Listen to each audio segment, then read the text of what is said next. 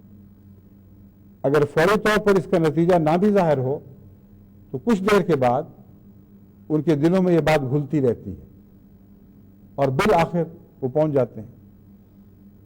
بارہا ایسا ہو چکا ہے کہ اللہ تعالیٰ کے فضل کے ساتھ ایسے مخلصین جو کم گو تھے مگر سچے تھے، بحثوں میں بظاہر ہار گئے، دوسرے دشمن نے شور ڈال کر ان پر غلبہ کر لیا، لیکن بعد میں وہاں کے لوگ جو شامل تھے وہ پتے پوچھتے پوچھتے پیچھے آئے۔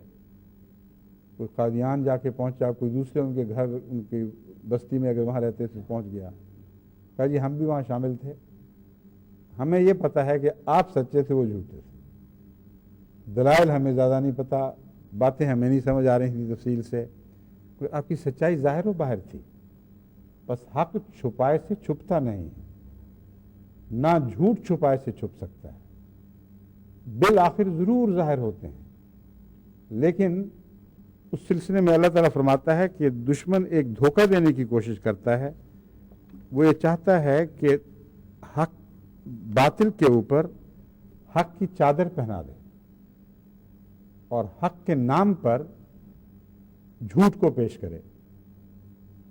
اللہ تعالیٰ فرماتا ہے اگر وہ ایسا کرتا ہے تو پھر خدا کی تقدیر اسے ضرور ناکام بنا کے دکھاتی ہے۔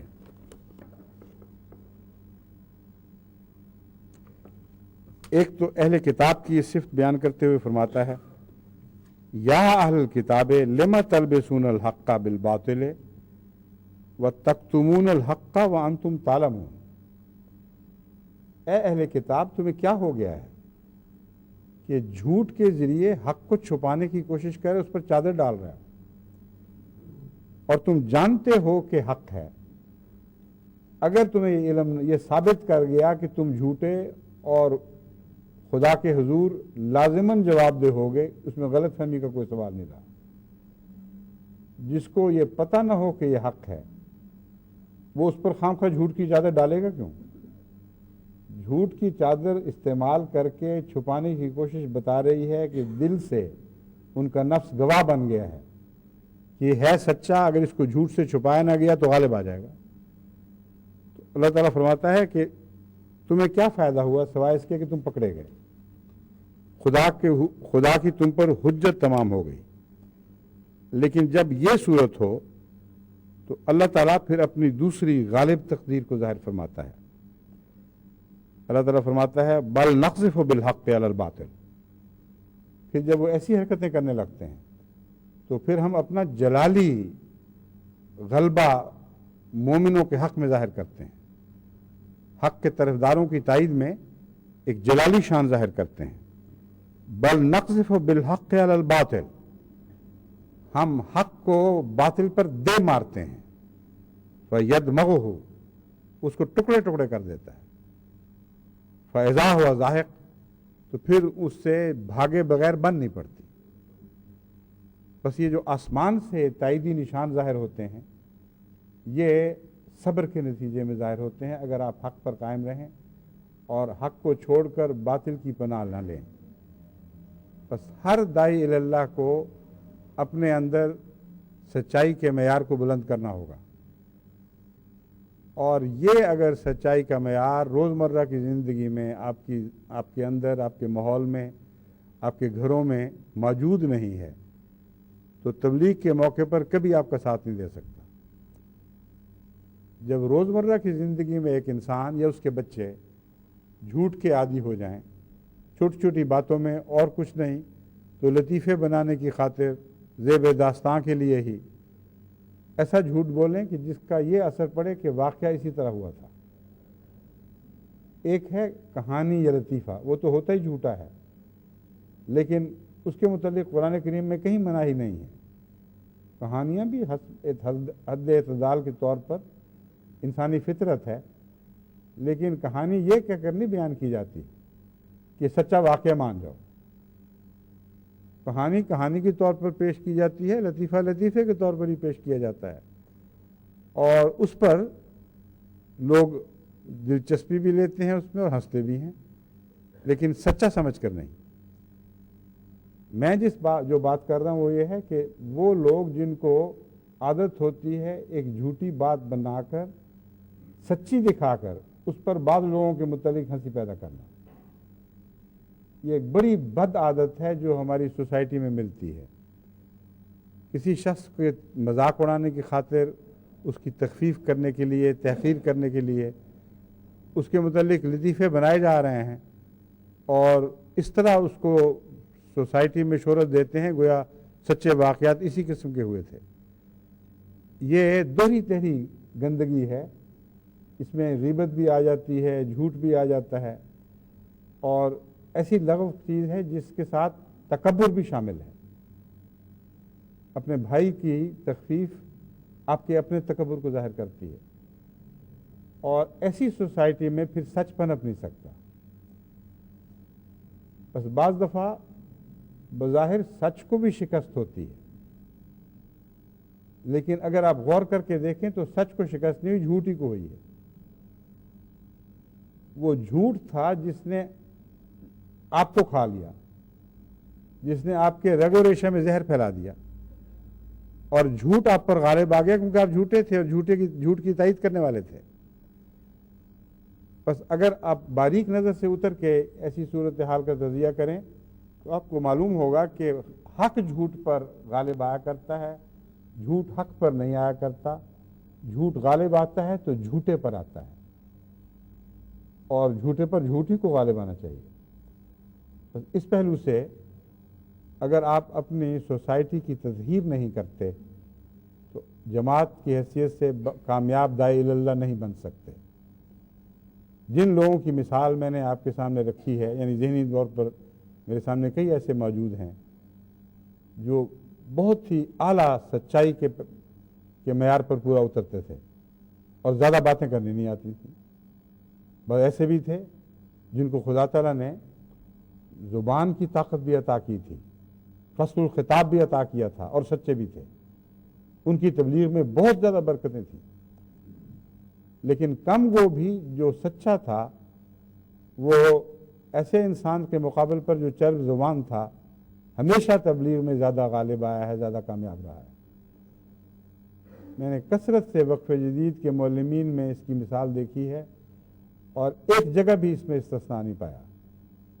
کئی چرب زبان معلم ہوا کرتے ہیں، وہ اپنا جس طرح بھی ہو، جس کو کہتے ہیں نا الو سیدھا کرنا، موقع پہ کسی وقت چلاکیاں کر کے ہوشیاریوں سے اپنے آپ کو غالب کر ہی لیتے ہیں یا غالب کر دکھاتے ہیں. اور کئی دفعہ آ کے مجھے بھی قصے سنایا کرتے تھے کہ اس نے یوں کیا، ہم نے اس طرح اس پہ داؤ مارا، اس نے یہ داؤ مارا اور ہماری فتح ہوئی. مگر پوچھو کہ اس فتح کے نتیجے میں کتنے لوگ احمدی ہوئے؟ تو احمدی کوئی نہیں ہوا. فتح ہو گئی ہے مگر احمدی نہیں ہوا. اور اس کے مقابل پر سچے لوگ بیچارے تھوڑی بات کرنے والے کبھی شرمندگی بھی بظاہر اٹھا لیتے تھے لیکن احمدی بڑے ہوتے تھے. اب یہ جو دور ہے ہمارا، یہ کثرت سے تبلیغ کا دور ہے اور ملک میں انقلاب برپا ہو رہا ہے. ایسے ملک جہاں آپ کے تصور میں بھی نہیں تھا کہ لوگ ایک دم جاگ اٹھیں گے اور عظیم تبلیغی انقلاب برپا ہو جائے گا، وہاں بھی یہ واقعات رونما ہو رہے ہیں. جلسہ سالانہ پر انشاءاللہ اب چند دن ہی رہ گئے ہیں.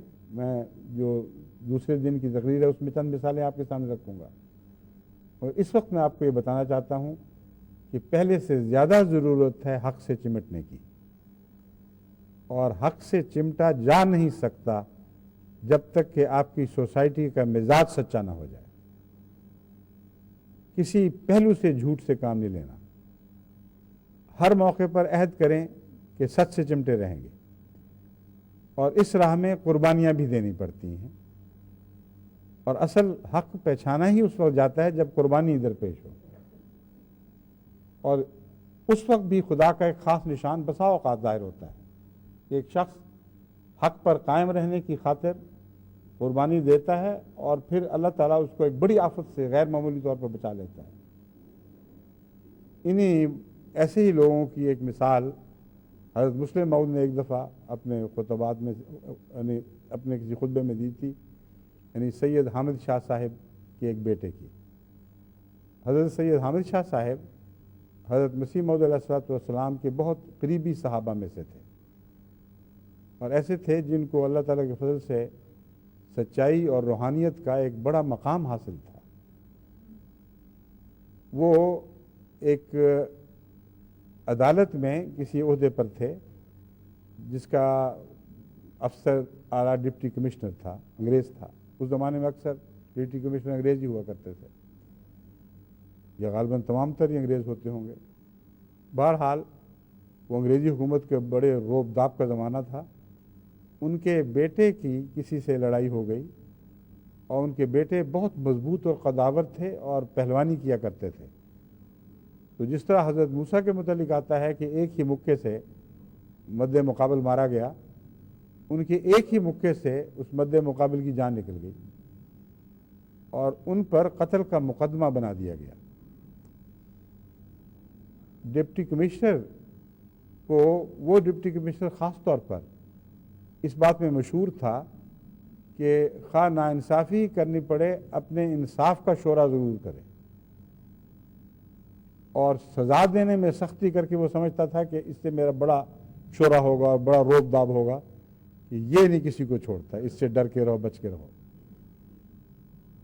انہی کی عدالت، انہی کے دفتر میں حضرت سید حامد شاہ صاحب ایک عہدے پر فائز تھے.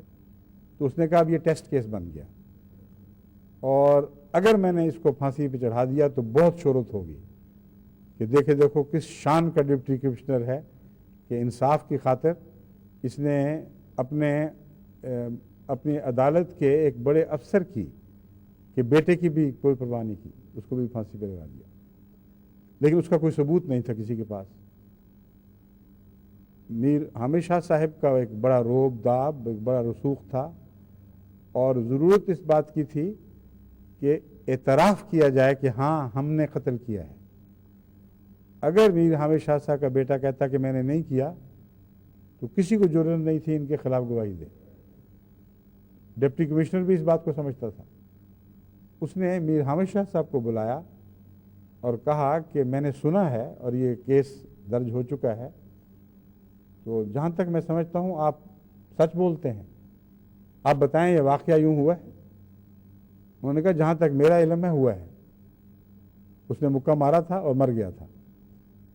تو اس نے کہا پھر آپ یہ بتائیں کہ آپ یہ پسند کریں گے کہ آپ کا بیٹا جھوٹ بول کر اپنی جان بچائے؟ انہوں نے کہا بالکل نہیں. انہوں نے بیٹے کو بلایا, انہوں نے کہا دیکھو تم سے واقعہ ہوا؟ انہوں نے کہا ہاں جی ہوا ہے. تو پھر مان جاؤ. انہوں نے کہا مان گیا, اور کیا چاہیے. اور اقرار کر لیا کہ ہاں مجھ سے قتل ہوا ہے. اب ڈپٹی کمشنر کی نیتیں جو بھی تھیں, لیکن حق میں ایک روب ہوتا ہے, ایک ایسی عظیم طاقت ہے جو دوسرے کو مروب کر دیتی ہے. باپ کا اپنے بیٹوں کو قربان کرنے کے لیے اس طرح تیار ہو جانا, جبکہ کوئی دوسری گواہی ایسی نہیں تھی جو اس کو ملزم کر سکے. اور بیٹے کا باپ کے سامنے سر تسلیم خم کر دینا کہ ٹھیک ہے میں پھانسی چڑھوں گا, لیکن واقعہ ہوا ہے. اس پر ڈپٹی کمشنر کو صرف ایک ہی اب رستہ ہاتھ آیا کہ اسے پوچھنا ہی نہ پڑے. اس نے جو مقدمہ درج کرانے والے تھے ان پر خود جرا شروع کی, اور جرا کر کے معلوم یہ منہ سے نکلوا لیا کہ دراصل پہل فلاں کی تھی, یہ ایک دفاعی کوشش تھی. اور میر حامد شاہ صاحب کے بیٹے سے پوچھا ہی نہیں تاکہ اس کے لیے مشکل نہ پڑ جائے کہ تو نے مارا تھا کہ نہیں مارا تھا. اور اس طرح اللہ تعالیٰ نے اپنے فضل سے اس کی نجات کے سامان پیدا کر دیے. اب یہ سچ کی برکت تھی, لیکن سچ کے نتیجے میں یہ بھی ضروری نہیں ہوا کرتا کہ ادھر سچ بولا ادھر برکت مل گئی. لوگ جھوٹ اس لیے بولتے ہیں کہ ادھر جھوٹ بولا ادھر نجات کے سامان نظر آتے ہیں. اگر سچ سے بھی ایسا ہو تو لوگ پھر سچ ہی بولا کریں, جھوٹ کی کیا ضرورت ہے. تو یہ کہیں کہیں اللہ تعالیٰ کی تائید کے اظہار کے لیے اور یہ یقین دلانے کے لیے کہ اللہ جب چاہے تو سچ کے باوجود نجات کی طاقت رکھتا ہے. اس لیے نمونتاً یہ واقعات ہوتے ہیں, مگر روزمرہ تو لوگ جھوٹ سے بظاہر پناہ ڈھونڈ لیتے ہیں. اب ایک اور مثال حضرت مسلم موعود بیان فرمایا کرتے تھے. اس میں ایک احمدی تھا جس کو سزا ضرور ملتی تھی سچ کی, مگر کبھی باز نہیں آیا. جھنگ کے وہ تھے جن کا بیٹا بشیر آج کل ہمارے سوئٹزرلینڈ میں غالباً قائد ہیں یا کیا ہیں, بڑے مخلص خاندان ہیں. ان کی اولاد ماشاءاللہ ساری بڑے اخلاص کے ساتھ سلسلے کے ساتھ وابستہ ہے. میاں کیا کہتے تھے ان کو, میرے ذہن سے اس وقت نام نکل گیا ہے, مگر بہرحال ان کی کیفیت یہ تھی, یہاں شاید میں نے کہیں نوٹ کیا ہوا ہے, میں نام بتاتا ہوں آپ کو. ابھی مغلا, میاں مغلا تھے. وہ جھنگ کے ایک ایسے خاندان سے تعلق رکھتے تھے جو رسا گیر تھا. اور رسا گیر ان کو کہتے ہیں جو خود بھی چور ہوں, چور رکھے بھی ہوں, اور دوسرے لوگوں کے مویشی وغیرہ نکال کے لے آئیں. اور سب سے بڑی شان اس رسا گیر کی ہوتی تھی جس کا مویشی واپس نہ کرنا پڑے, اور اگر مویشی واپس کرنا پڑے تو اس سے ناک کٹ جاتی تھی. اور اگر پتہ چل جائے کہ یہ مویشی اس جگہ ہے اور اقرار ہو جائے تو پھر واپس بھی کرنا پڑتا تھا.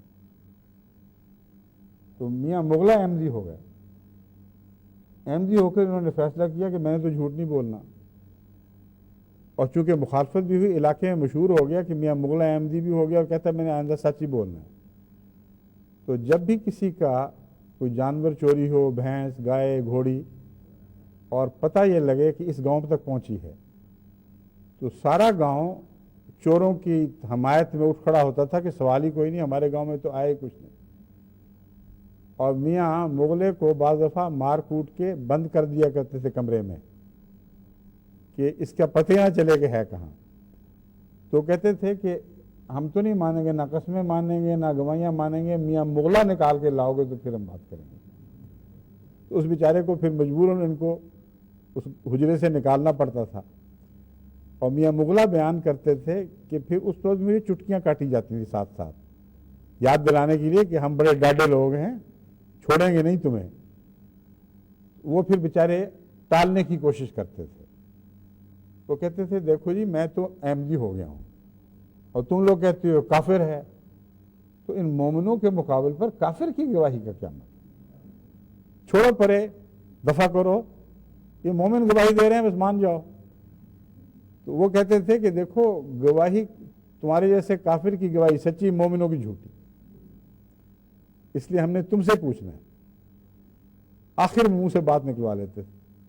وہ کہتے تھے مجھ سے پوچھ لیں تو بھینس وہاں فلاں جگہ ہے, چوری کی ہے ہمارے اپنے بھائی نے فلاں نے کی ہے, پھر ان کو مار پڑتی تھی. اب ایسے موقع پر میں بتا رہا ہوں کہ صبر کا نمونہ, صبر کی ضرورت قرآن کریم فرماتا ہے حق کی بات کرو گے تو صبر بھی دکھانا پڑے گا, اور ضروری نہیں ہوا کرتا کہ ہر دفعہ حق کے نتیجے میں اچانک غیب سے ایک اعجاز ظاہر ہو. صبر بھی ایک اعجاز ہے, وہ بھی سچوں کو نصیب ہوتا ہے. اور قرآن کریم فرماتا ہے کہ یہ بہت بڑے جن کو خدا تعالیٰ کی طرف سے نصیب ملا کرتے ہیں ان کو یہ توفیق ملتی ہے کہ حق کی خاطر صبر کا نمونہ دکھائیں. چنانچہ ایک عرصے تک وہ اسی طرح مارے کھاتے رہے اور سچ بولتے رہے. بالآخر گاؤں والوں نے بھی یہی چاہا کہ یہاں سے چلا جائے, انہوں نے بھی یہی فیصلہ کیا, تو سب کچھ چھوڑ چھاڑ کے قادیان آ کر بیٹھ گئے. اب اللہ کے فضل سے ان کی اولاد کو اللہ تعالیٰ نے مختلف جگہوں پہ پہنچایا, بہت عزتیں بھی عطا کی ہیں. وہ پرانے جو رستہ گیر تھے وہ رستہ گیری رہے. بس در حقیقت حق میں ایک طاقت ہے, بالآخر وہ غالب ضرور آتا ہے. اور علاقے میں جو شہرت ہوئی ہے اس کے نتیجے میں احمدی بھی ہوئے پھر بہت. حق میں بہت بڑی طاقت ہے.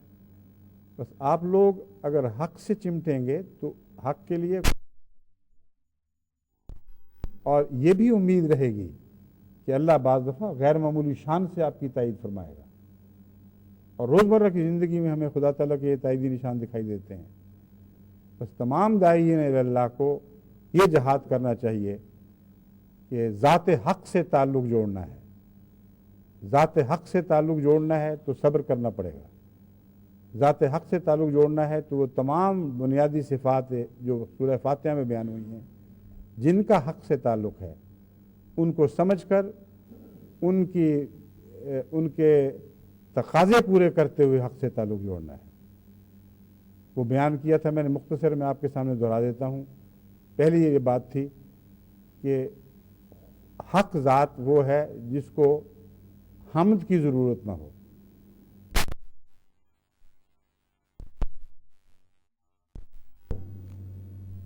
بس جھوٹا وہ ہے جس کو حمد کی احتیاج رہتی ہے. تو آپ اللہ تو نہیں بن سکتے, قابل تعریف ان معنوں میں تو نہیں ہو سکتے کہ سب حمد آپ کی ہو جائے, لیکن ہم سے بے نیازی بھی ایک چیز ہے. اور حق کی خاطر اگر ہم سے بے نیاز ہو جائیں تو خدا تعالیٰ کی صفت حمید میں سے ایک حصہ پا لیں گے, اور اسی حد تک آپ کے اندر حق کا نمائندہ بننے کی صلاحیت پیدا ہو جائے گی.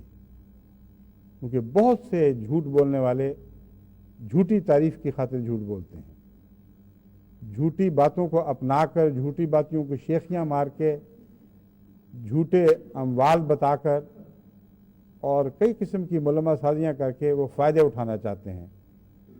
بس حمید کو, جو سچا حمید ہو, جھوٹ کی ضرورت نہیں ہے. اگر اس کمزوری پر آپ نے اپنی نگاہ نہ رکھی تو آپ کے اندر جھوٹ کی جڑیں قائم رہیں گی.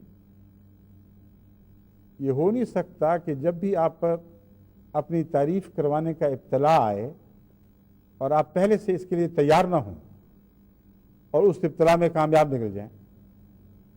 پہلے تیاری کرنی ہوگی. عام روزمرہ کی باتوں میں جہاں تعریف کی خاطر جھوٹ بولا جاتا ہے, آپ اچانک بیدار ہو کے دیکھیں کہ آپ کہیں ٹھوکر تو نہیں کھا رہا ہے. یہ ورزش ہے جو کرنی پڑتی ہے روحانی. ایسے موقعوں پر ذہن کو بیدار رکھنا پڑتا ہے. اگر اس طرح آپ کریں گے تو جہاں آپ ہم سے مستثنا ہو جائیں گے, بالا ہو جائیں گے, وہاں آپ کے اندر ایک استغنا پیدا ہو جائے گا. وہاں آپ حقیقت میں حق بولنے کی طرف ایک اور قدم اٹھا چکے ہوں گے.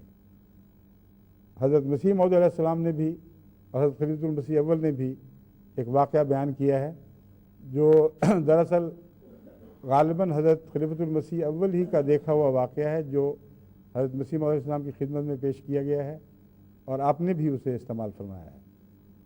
وہ یہ مضمون ہے کہ ایک انسان احتیاج کے باوجود غنی ہو سکتا ہے اگر اس کے دل میں اس کی حرص باقی نہ رہے. بس اگر حمد کی تمنا ہر وقت رہتی ہے اور یہی دل چاہتا ہے کہ لوگ تعریف کرتے رہیں، تو ایسا خوشامد پسند سچا نہیں ہو سکتا۔ جیسا کہ میں نے ثابت کیا ہے، سائنس کے قانون کے طور پر حساب کی روح سے آپ ثابت کر سکتے ہیں کہ ایسا حریث جو ہر وقت حمد کا خواہاں ہے اور حمد اس میں ہے نہیں، کیونکہ ہم تو صرف خدا میں ہے، یہ دو باتیں اکٹھی پڑھنی پڑتی ہیں۔ حمد کا خواہاں ایک ایسا غریب ہے بیچارہ جو حمد کی صلاحیتوں سے عاری ہے، وہ لازماً جھوٹ بول کر اپنی دلی تمنا تعریف کی پوری کرے گا۔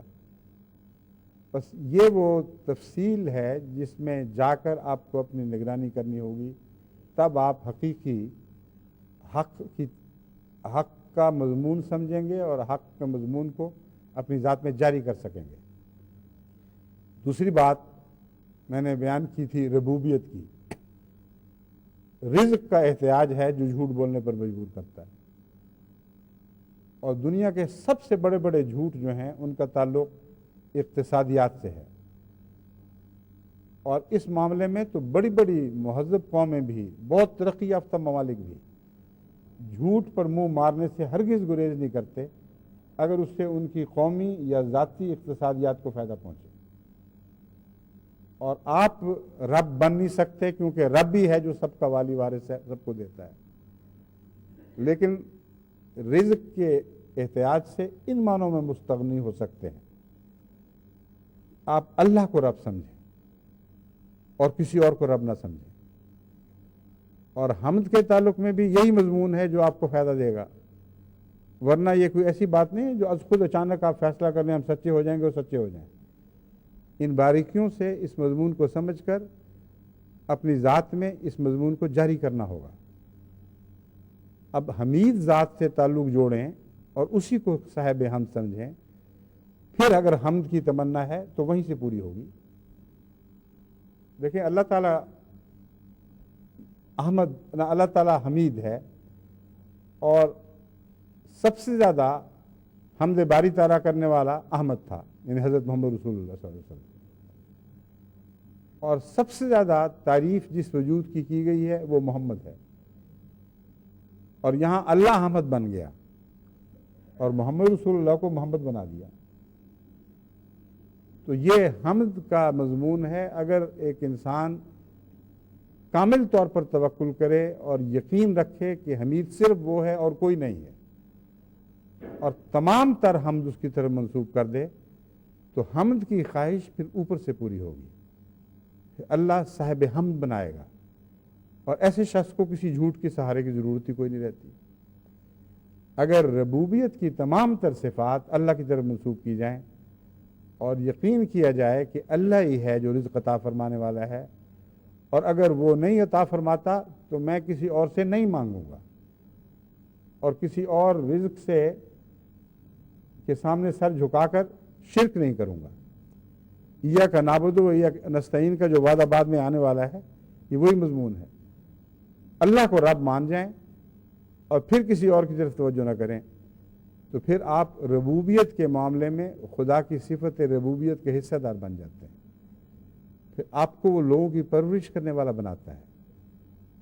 حضرت مسیح موعود علیہ السلام فرماتے ہیں کہ ایک دور مجھ پر یہ تھا کہ میں دسترخوانوں کے بچے کھچے ٹکڑے کھایا کرتا تھا، یہی میری غذا تھی۔ آج دیکھو لاکھوں ہیں جو میرے دسترخوان سے کھانے کھا رہے ہیں۔ تو جو رب کی خاطر غریب ہو جاتے ہیں ان کو اللہ پھر ربوبیت کی صلاحیتیں عطا کرتا ہے، ان کو ربوبیت کا مظہر بناتا ہے، ان کے لنگر جاری کرتا ہے۔ اور اس وقت تک حضرت مسیح موعود علیہ السلام کے 100 سے زائد ممالک میں لنگر جاری ہو چکے ہیں۔ ابھی جلسہ جاری ہوگا، یہ وہی لنگر ہے جو آپ اب دیکھیں گے۔ تو دیکھیں خدا تعالیٰ کس طرح تھوڑی سی قربانی کو اتنا بڑھا کر دیتا ہے۔ بس جو ربوبیت میں اپنے رب کے ساتھ تعلق قائم کر چکا ہو، جس کی ساری ضرورتوں کا اللہ کفیل ہو چکا ہو، جسے وہ آسمان سے آواز دے کہ الیس اللہ بکاف عبدہ، اے باپ کی جدائی کا غم کرنے والے، کیا تو جانتا نہیں ہے کہ اللہ اپنے بندے کے لیے کافی ہے؟ اس کو پھر جھوٹ کی ضرورت کیا ہے؟ جب سچے خدا سے اس نے رزق کی ساری ضرورتیں مانگ لیں اور اسے اپنا کفیل بنا لیا. بس ربوبیت میں بھی آپ کو خدا سے تعلق جوڑ کر ہی حق بننا پڑے گا. ربوبیت کے تعلق میں بھی آپ ہمیشہ اس خطرے میں ہیں کہ آپ جھوٹ بولیں، کیونکہ ربوبیت کی ضرورت ہر انسان کو ہے. لیکن سچے رب سے جب تعلق باندھ لیں گے تو پھر آپ کو جھوٹ کی ضرورت نہیں پڑے گی. اسی طرح یہ مضمون آگے تک بڑھتا ہے، کیونکہ اب وقت ختم ہو چکا ہے، میں اسے چھوڑتا ہوں. مگر آخر پر یہی میرا زور ہے کہ آپ اپنے اندر اگر انقلاب کی صلاحیتیں پیدا کرنا چاہتے ہیں، آپ کی مٹھیوں میں وہ تار تھمائے جائیں جو مسیح موعود علیہ السلام کی مٹھیوں میں تھے، جو انقلاب کے تار تھے. ایک ہی رستہ ہے کہ آپ سچے ہو جائیں، حق کو اختیار کر لیں، اور حق سے غیر معمولی طاقت آپ کی زبان میں پیدا ہو جائے گی، آپ کے کلام میں پیدا ہو جائے گی. اور جو کمزوریاں باقی رہ جائیں گی وہ آسمان سے پوری ہوں گی. خدا خود پھر اترتا ہے، اپنے جبروت کے نشان دکھاتا ہے، اور وہ لوگ جو حق میں صبر کے ساتھ اس کے لیے قائم رہتے ہیں، اس کے ساتھ قائم رہتے ہیں، ان کے حق میں نشان دکھاتا ہے. اللہ تعالیٰ ہمیں اس کی توفیق عطا فرمائے.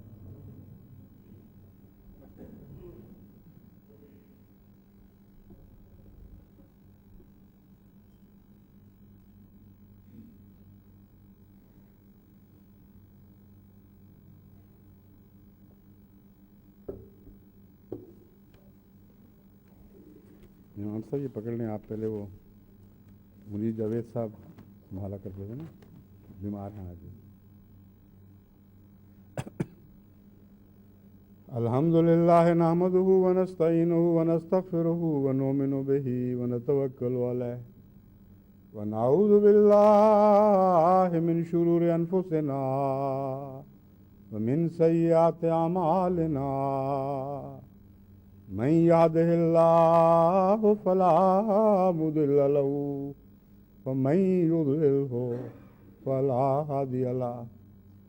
ونشهد أن لا إله إلا الله وحده لا شريك له